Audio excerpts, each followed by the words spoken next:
지금부터 344 속도로 5분간 연습문을 낭독하겠습니다. 준비.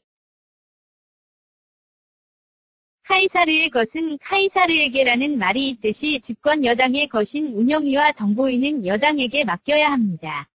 안정적 국정 운영과 남북 분단 상황에서 여러 가지 사정을 고려해 운영위원장과 정보위원장은 위석수에 따른 협상보다는 여당의 몫으로 인정되어 왔습니다. 민주화 이후인 13대 국회 이래로 국회 운영위원장과 정보위원장은 모두 집권 여당이 맡아왔다는 것은 여야 모든 위원님들께서 주재하고 계신 사실입니다. 그 이름이 바뀌었다고 해서 자유한국당이 새누리당을 부정할 수는 없습니다.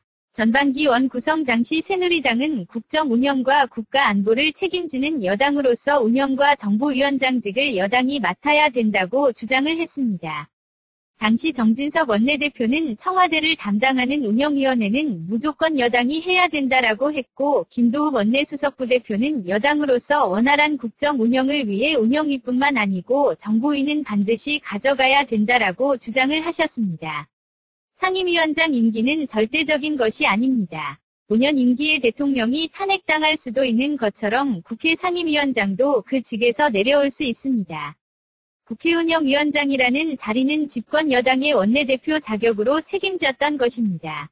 국정농단 사태로 인해 헌정사상 초유의 탄핵 결정이 내려지고 민심에 준엄한 심판에 따라 집권 여당이 바뀐 상황이라면 그 책임에서 자유로울 수 없는 자유한국당 원내대표가 운영위원장직에서 스스로 물러나는 것이야말로 정치적 도의에 맞고 책임있는 정치에 부합되는 자세라 할 것입니다.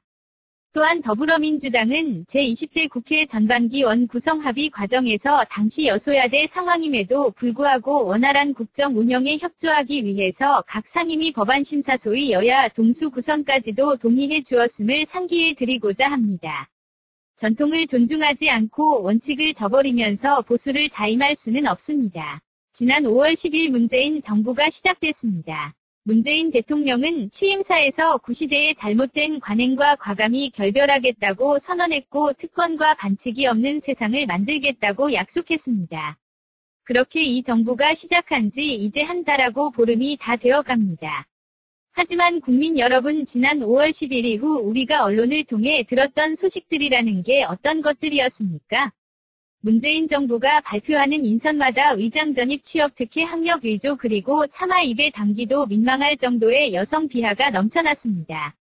불공정한 관행을 과감히 청산하고 공정한 시장 질서를 이룩하겠다던 김상조 위원장, 그가 평소 보여온 편향된 경제관 기업관만으로도 우려스럽기 짝이 없는데 심지어 토익 성적이 위조된 배우자의 고등학교 전문 강사 채용 특혜 및 탈세 의혹 다운계약서 작성과 위장 전입 논란 등 온갖 불공정 구태의 장본인이라는 사실이 드러났습니다.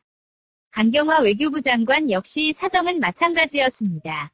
딸을 특정 명문고교에 입학시키기 위해 강 후보자가 위장 전입을 한 곳은 딸을 들여보낸 이화여고 전 교장이 전세권을 가지고 있는 바로 그곳이었습니다. 이곳을 거쳐간 전입 전출 기록이 단시간에 20여 건이라는 보도가 있습니다. 단순한 위장 전입이 아닙니다. 낙마한 안경환 전 법무부 장관 후보자는 그야말로 온 국민을 경악과 충격으로 몰아넣은 최악의 인사 참사였습니다. 안 후보자는 말 그대로 부도덕과 부패의 총본산이었습니다. 20대 후반 그는 상대 여성의 도장을 위조해 강제 혼인신고를 하는 도저히 믿기 힘든 엽기적인 범죄를 저질렀습니다. 이런 사람을 법치 수호의 최전방인 법무부 장관으로 임명했다는 사실을 도대체 우리 국민들은 어떻게 받아들여야 하는 것입니까? 뿐만 아닙니다. 안 전 법무부 장관 후보자의 아들은 중대한 학칙 위반으로 퇴학 처분이 내려졌어야 함에도 전례 없는 솜방망이 징계를 받았습니다. 이 과정에 안 전 후보자와 배우자의 압력과 영향력이 작용하지 않았다고 그 누가 말할 수 있겠습니까? 안 전 후보자의 아들은 이후 학생부종합 전형을 통해 서울대 수시모집에 장학생으로 합격했습니다.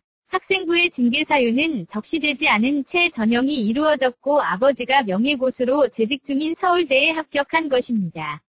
2016년 서울대 수시모집 경쟁률은 7.4대 1이었습니다.